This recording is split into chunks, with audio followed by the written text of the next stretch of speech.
Hello and welcome to Norwood News. Today is Friday, August 31st, and I'm your host, Krista McDonald.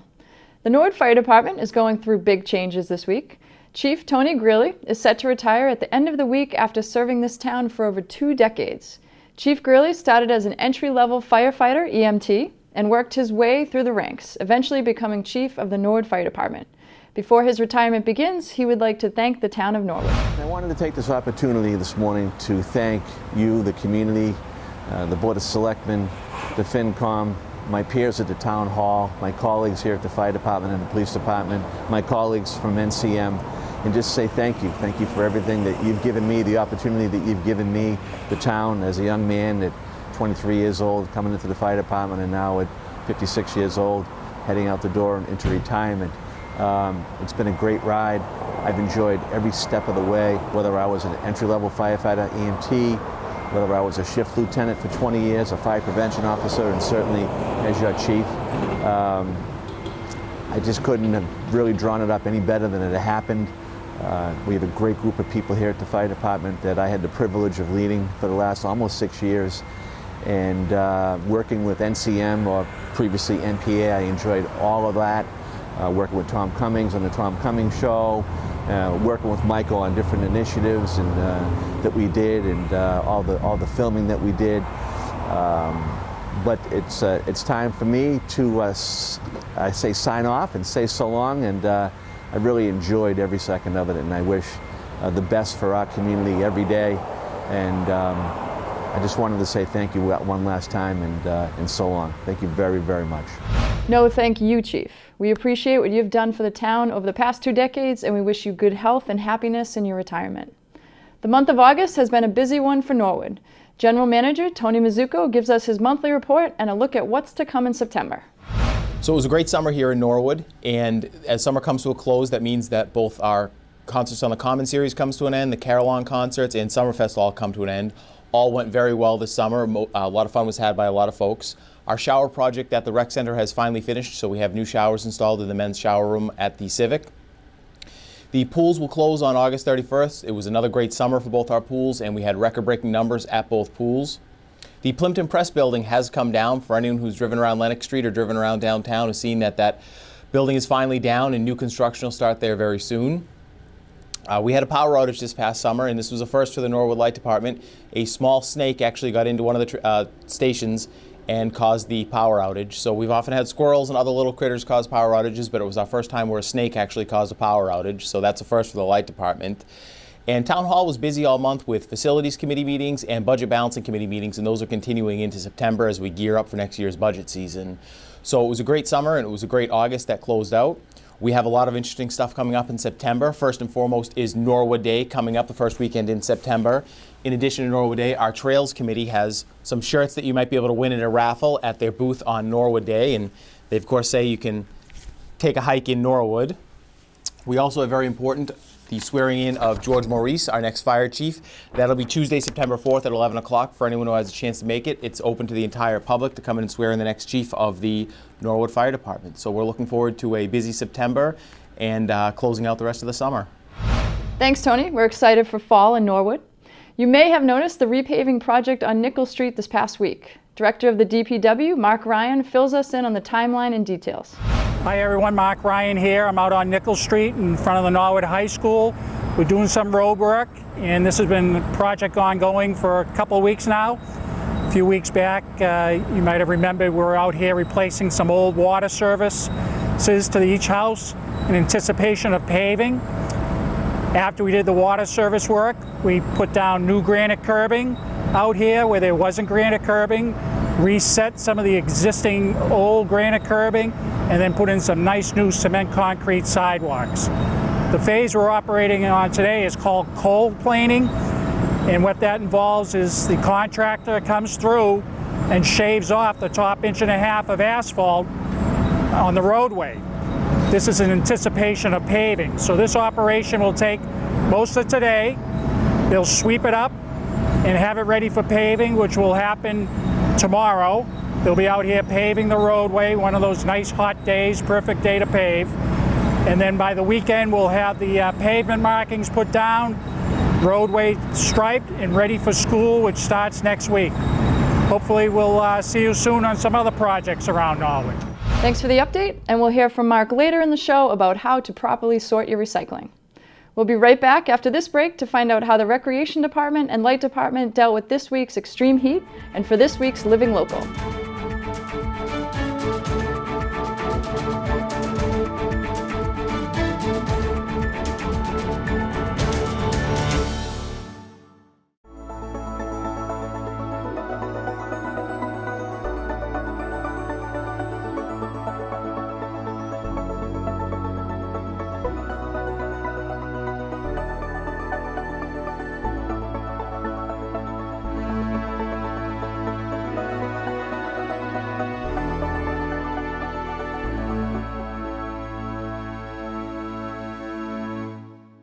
Welcome back. Wednesday afternoon, the Rec Department partnered with the Light Department to open up Hawes Pool for a free swim followed by free popsicles.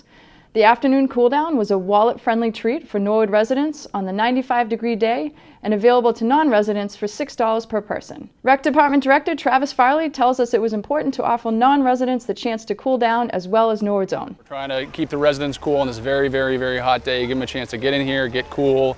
A lot of the local town pools, Walpole, Dedham, have already closed, so we want to give non-residents that chance too. And we're actually working with the Norwood Light Department to give away free ice pops for a few hours here using a solar-powered generator that they just received as well. So we're trying to collaborate with Norwood Light as well. Thank you, Travis. Now let's check in quickly with our friend Maeve, who enjoyed her time at the pool. Well, I went swimming 2 times, and I went in the splash pad 2 times.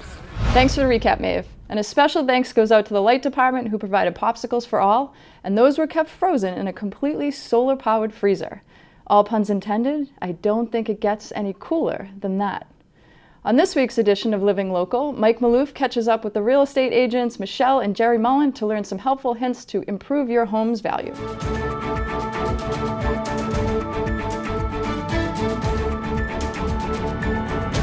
Thanks, Kristen. I'm here for this week's Living Local with Michelle Mullen and Jerry Mullen of Next Home Signature Realty. Thank you guys for coming on. You're welcome. Thank you. So one thing that's really hot right now is obviously realty. What are some things that people can do outside of their home to improve the home's value? So when we are, thank you first of all for having us. Yeah. We're really thrilled to be here. The first thing that you want to think of is the curb appeal. You want to think from the buyer's point of view. You got to get yourself out of being the seller and saying, what would a buyer look at? For curb appeal, most buyers will drive by a home first. And sometimes sellers don't think about that. So the curb appeal is, how does my house look from a buyer's point of view? What is it that I need to do to make this house shine? And more importantly, to get the highest value for my home. Right. So things that we suggest to our sellers is to take a look at it, look at the paint. Does anything need to be touched up? Look at your surroundings. Do I need to trim my hedges? Do I need to mow my lawn? Do I need to brush my walkway? Simple things that we sometimes overlook is not what a buyer overlooks. So again, the objective is to get the highest value for your home. Check out your fencing. If you have a fence around your house, are there pieces missing? Is it crooked? Is it not standing up well? Your outside of your home reflects the inside of your home. So if your outside of your home looks sloppy, buyers are going to say probably the inside is even sloppier. So be proud of your outside. It doesn't have to be a mansion. It can be a small home, but hang a plant. Paint your front door. You know, get the chips out. Paint your mailbox. Put a nice potted plant on your steps. Right. And make it really pretty so when people drive by, then they do want to see what is in store inside. Awesome. So we fix up the outside of the home. Absolutely. Now we're to the inside of the home. What are some things that we can improve on the inside of the home to improve the home's value? So in regards to the inside of the home, you do have to look at it as a buyer's perspective. What are buyers going to see when they first walk in that they're going to love or they're going to hate? The first thing we would recommend you doing would be painting. Painting is huge because someone's going to see the home is taken care of. What's hot right now is whites and grays. Those are the hugest colors that people love. It makes your home a lot easier to sell. If they walk in and they see a home's not painted or is painted in the 1970s, and they're not going to like that. They're going to see money right away. So that's the first thing we recommend because paint can go a long way. It can hide a lot of issues of a home. The second thing we recommend is flooring, carpeting, shampoo it, vacuum it, make it look like it's brand new. Hardwood floors, gleam it, make it look like it's super shiny, replace it with any issues if you really have the budget to do so, make it look new. Under carpets, if there are hardwood floors, that's a plus for everyone. So make sure you let people know that, or let us know that specifically. But hardwood floors, make them look bright, make them look light in the home. And then, Michelle, did you want to talk about the rest of the inside? Yeah, so of course the kitchen and baths are the highest value in your home. And so take a look at your kitchen, step back, again, look from a buyer's perspective and look at your kitchen cabinets. If it's not in your budget to replace it, and for most people it won't be, then maybe just a simple coat of paint will take care of it. Even another great tip is to change your handles on your cabinets. Okay. It's amazing that inexpensive, change the handles, change the knobs, what it will do for a kitchen. If it's in your budget to make it granite, or quartz is the big thing, Okay. go for it. However, we suggest if you have old cabinets, do not put granite or quartz. Do not spend that kind of money because people are going to come in and get rid of your old cabinets. You will not get the value back that you've spent. Gotcha. So we're always looking at what can I spend that I'll get my money back. Okay. So granite is great if you've got modern cabinets. If you've got the old cabinets, just shine those countertops and let it go. The other thing is the floors in the kitchen. How do they look? Are they, if they're hardwood, again, as Jerry had spoken before, make them shiny, wax them, and make them all look good. Stainless steel is huge still. People want stainless steel. Right. They still frown on whites or blacks or whatever. So again, if it's in your budget, put in stainless steel. You will get your money back on that without a doubt. Okay. And one final tip that we have regarding the house is the laundry. People don't like laundry in the basement, but they like it when it's on the floor where all the bedrooms are. It's a little tip that people don't think about, but if you have some reworking electrical and everything like that, and you can do it, put the laundry where the bedrooms are. It'll increase your value a lot because people actually love that little bonus add addition to a house. That's a great tip. And thank you for all the tips. Is there anything else that you guys want to include? I think the most important thing is when we sit with our sellers, we ask them, what is your budget? And then we recommend according to their budget. If people don't have a budget, we come in, we'll stage your home, make it look as pretty as possible, but understand that you could have gotten higher value if you had done this or that. But we want you to know that it's your budget, and we work accordingly to your budget. So even little things like a flower pot up front will help you to sell your home. Great. Well, thank you for all the tips. Thank you. You're very welcome. And that's all for this week's Living Local. Now back to the desk. Thanks, Michelle and Jerry. Those are some great tips. Stay tuned after this break to find out what's happening in your local government.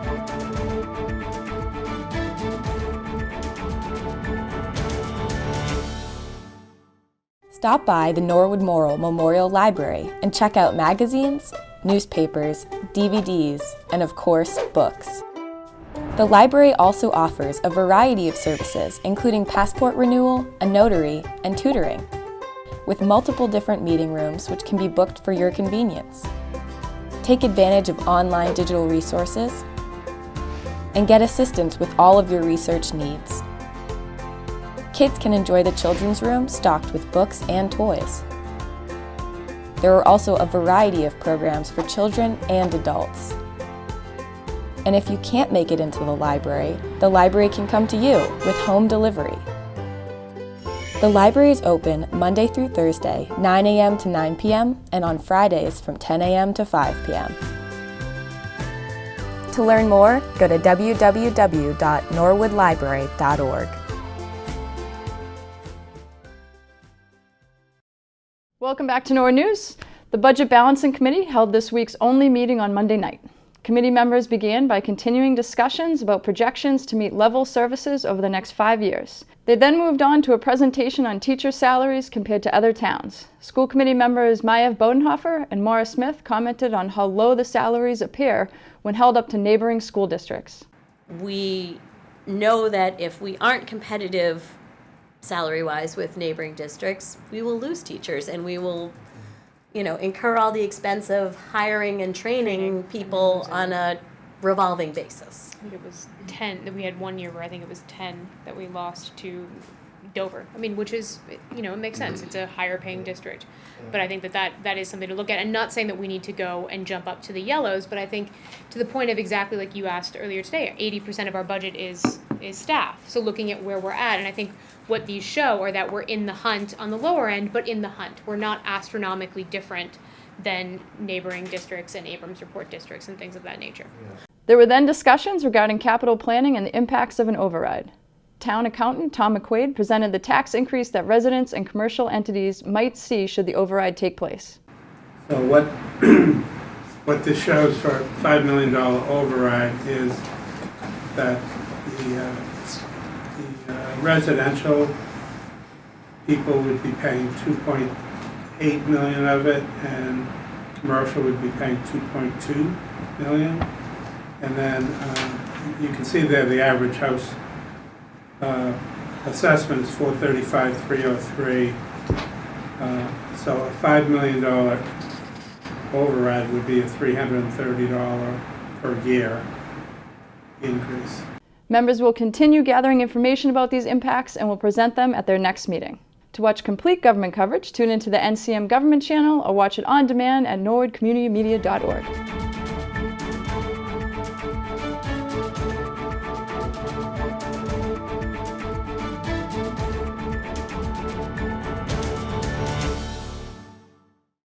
Norwood Community Media is your home for all things Norwood.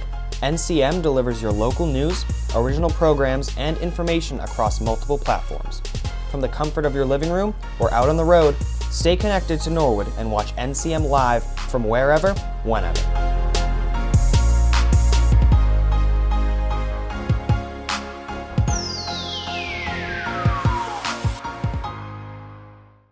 Welcome back. The 2018-19 school year is only a few short days away. Earlier this week, the NHS incoming freshmen and their parents had their orientation day to learn all about what to expect in the upcoming year. For more on the event, we go to the new high school principal, Hugh Galligan. Today we had our new student orientation at Norwood High School for the class of 2022 and any transfer students. And boy, we had a great day. We want to thank everyone for coming out. We had tons of support in the form of students, parents, and families, and our teaching staff. We started today by hearing from a few key players in terms of the staff. We heard from our guidance director, Kristen McDonald, about the Freshman Academy curriculum, and then we heard from freshman dean John Sarinides about expectations and how students can make the most of their experience. Myself and vice principal Ms. Cindy Durain gave a welcoming message, and we had a great opportunity to connect. From there on out, students connected with the Mustang mentors. Each group went to their homeroom with a few Mustang mentors who can serve as a point person. For this, we had a few goals. One, to reduce any anxiety that students may have, to answer those kind of nuts and bolts questions. Where do I go? How do I open my locker? What's my schedule like? What do I do on day one? We want to really make students feel at ease. The other goal was to provide a point person, or a few point people in this case, in terms of the Mustang mentors, who those new students could go to on the opening days and throughout the year to serve as a frame of reference, to ask questions of, and again, to make students feel comfortable and welcome, because all students have a home here at Norwood High. Today at freshman orientation, we went into our homerooms and figured out where our lockers were going to be. We met our locker partners. We met some Mustang mentors who helped us out throughout the day. I was able to figure out how my schedule worked and the different lunch periods and class periods, and I'm excited to be at Norwood High School. As the new principal of Norwood High School, I'm extremely excited to kick off the school year, to welcome all our new students and returning students and our staff. We can't wait to kick it off next Thursday, September 6th. Good luck to all the freshmen this year. Also this week, NHS alumni class of 2003 and new principal of the Prescott School, Brian Riley, organized a Popsicles with the Principal Night for all the students and their parents to come say hello. We sent Norwood News reporter Tim Rose to check it out. Hello everyone, I'm Tim Rose, standing here in front of the Prescott School here in Norwood, where new coming principal Mr. Brian Riley will be holding a meet and greet for all of the parents and students here at the Prescott School. And despite the heat being in the high 80s today, it seems like they've got some popsicles over there to cool us down. So let's go check it out. So today at the Prescott, we have a Popsicles with the Principal, which is a joint effort between myself and the PTO here to just get some families out and on the playground and active and really starting to put faces with names. So it's been a lot of fun so far. A huge turnout, which is much more than I expected, but a great night for it. I grew up in Norwood, went to the Cleveland School and then the junior high school and high school. Back from Washington, D.C. I lived down there for 15 years, worked in the school system. So really happy to be back in Norwood. It's a great town to raise your kids, and I'm really happy to be a part of that now. We're here to meet Mr. Riley, our new principal here at the Prescott. As you can tell from the turnout, everybody is very excited. So the popsicles are great. It's really hot out here, and the kids have certainly enjoyed them.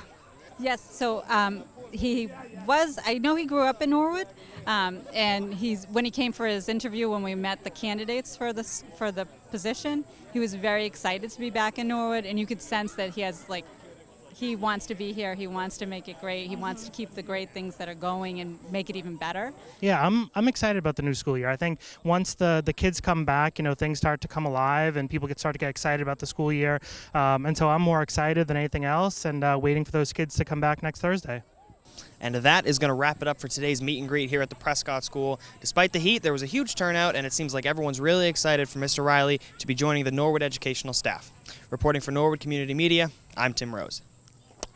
Thanks, Tim. Good luck to everyone at the Prescott School this year. According to Mass DEP, Massachusetts produces more than 15,000 tons of recycling and trash each year. Norwood's Director of Public Works, Mark Ryan, gives us a step-by-step on how to correctly sort your disposable items.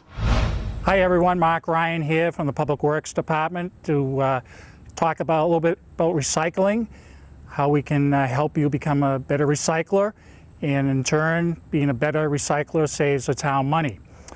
Many of you probably know that the town has a contract for single-stream recycling, and it's been in place for 10 years. And with latest developments on the world stage, we need to do a better job of how we recycle. Also, in our contract for recycling, when we throw things away, we are charged by Waste Management by the ton. So I want to give you a couple tips there as well to recycle as much as you can, but make sure that tonnages aren't more than they should be. So I've got a little display here, and I just want to go through it and help you with it and show you some of the things that are problematic that we see out there and some of the things that people have questions on. And we're all familiar with the bags we get at the supermarket, and they are recyclable, but they're not recyclable for the single-stream recycling process that we're involved in. That's because when it gets to the plant, these bags, they become separated and they end up tangling up the gears and mechanisms at the plant, and they have to shut the plant down. And what this is called is contamination. And the more contamination we see at the plant, Waste Management will charge us for that. So we want to reduce contamination. So one of the things, you get your shopping bags here from the supermarket, either throw them in the trash, all right, or better yet, bring it back to the supermarket and they'll take care of it and dispose of it properly. But if you're not going to go to the supermarket and dispose of them there, throw them in the trash, not in the recycle bin. The other thing we see in contamination is styrofoam. Now, especially packing packages, particularly Amazon, there's so much styrofoam now. This is recyclable, but it's not recyclable for single stream. The same applies. This will gum up the works at the plant, and it's not acceptable. Contamination levels go up, town gets charged. So what's the best place to put this? The town has a disposal facility at the landfill for styrofoam only, and then we send it off to a plant that properly recycles this. Landfill is open Saturdays 10 to 3:30. You can just dispose of it there. Hopefully you'll take advantage of that. If you don't, please don't throw it in here.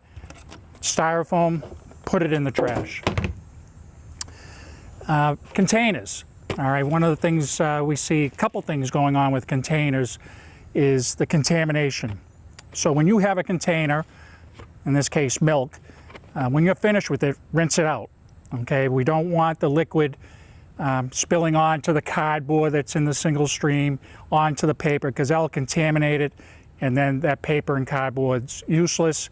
Town gets charged more. So rinse that out as best you can. Get rid of any of the milk in there. Short, quick rinse, and then in your recycle bin. The same goes with your detergents and things like Roundup. Okay, just don't throw them in a recycle bin. We want to remove as much of the contaminants as possible. Quick rinse. It doesn't have to be perfect, but if we can rinse it, we do a 3 wash. Pour water in, shake it up, pour it out, do that 3 times, and that's sufficient. That'll cut down on contamination. That will save the town money. Once we have it cleaned up properly, we'll throw it in the recycle bin. Coat hangers. We all have this problem. We accumulate these over the years, and we find a lot of people throw them in the recycle bin because it's a metal, must be recyclable. They don't go in the recycle bin. Once again, this plays havoc with the transfer station that manages the single stream recycling. 2 ways to get rid of this. One, once again, the landfill is open 10 to 3:30 on Saturdays. We have a metals dumpster.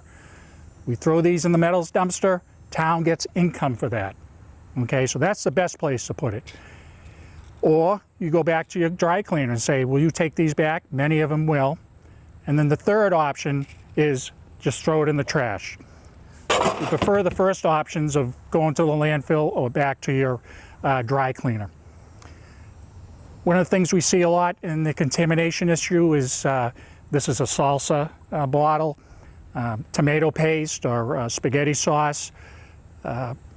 If you empty it out, for your dinner and just throw it in the recycle, you're not doing a good job. You've got to rinse these out before you throw them away, because once again, the contamination will cause the facility to incur more costs. Those costs come back to us. Clean it out, rinse it out, take seconds, put it in the recycle.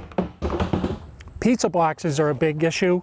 Food waste, as we've discussed before, we want to limit the amount of food waste going in the recycle. So you have a pizza box. Part of it's all grease, part of it isn't. Rip it up. Okay, one with grease, we throw this in the trash. The piece is okay, perfect, right in the recycle bin. This is a big issue with us around town, is people, they have their water bottles, they don't finish it. Okay, you see them all over the place, you see them at the ball fields, people don't finish it. They think, oh, this is recyclable, I'm just gonna throw it away. The problem is, we're paying to dispose of water, because a lot of these have water in it. I mean, that's wasteful, all right? So if you do have water in it and you're gonna throw it away, go over to your plant in the house, outside. Use the water, empty it, get it out of there, throw it in the recycle. We don't want to pay to dispose of water. Deposits, okay? 5-cent deposits on beer and soda and everything. The best thing to do is redeem that nickel, okay? A lot of people couldn't be bothered. And they say, well, I'm doing a good job by throwing this in the recycle. And they are, in a sense. But that's unnecessary to throw this away. So take the extra effort, because these bottles are heavy, and we're paying by the ton, as I said. Take the extra effort, save them, bring them down to the redemption center, get the money you deserve back, and don't throw it in here, because we don't want to incur extra weight, which means more costs. And finally, food. Obviously food shouldn't go in recycle, absolutely not. And most people throw it in the trash. And town of Norwood spends about $270,000 getting rid of food waste, all right, that goes in the trash, and some people unfortunately throw it in the recycle bin. Another segment coming up, we're going to talk about food waste and composting. We're going to give you some ideas to get it out, get these banana peels out, get the coffee grinds out, get anything that's food waste out of the system into an item. You store your food waste, put them in a composter out back, have some nice soil for your garden, for your lawn, and you save town money. Thank you for listening, and keep on recycling. Thanks, Mark. On Tuesday, September 4th, Massachusetts will be holding their primary state elections. Polls will be open in Norwood from 7 a.m. to 8 p.m. Voters will see a number of contested races on both the Republican and Democratic ballots. The contested races on the Democratic ballot are, for governor, Jay Gonzalez is running against Bob Massey. For lieutenant governor, Quentin Palfrey is running against Jimmy Tingle. For Secretary of State, William Francis Galvin is running against Josh Zachem. And the representative in Congress, Stephen Lynch, is running against Christopher L. Vole and Brianna Wu. The contested races on the Republican ballot are, for Senator, Jeff Deal is running against John Kingston and Beth Joyce Lindstrom. For Governor, Charles Baker is running against Scott Lively. For Attorney General, James McMahon III is running against Daniel Shores. To learn more about voting times and locations, visit the Town of Norwood website under the Town Clerk tab. Well, that's all for Norwood News. To stay up to date with Norwood Community Media, follow us on Facebook, Twitter, and Instagram. As always, thanks so much for watching. Have a great weekend.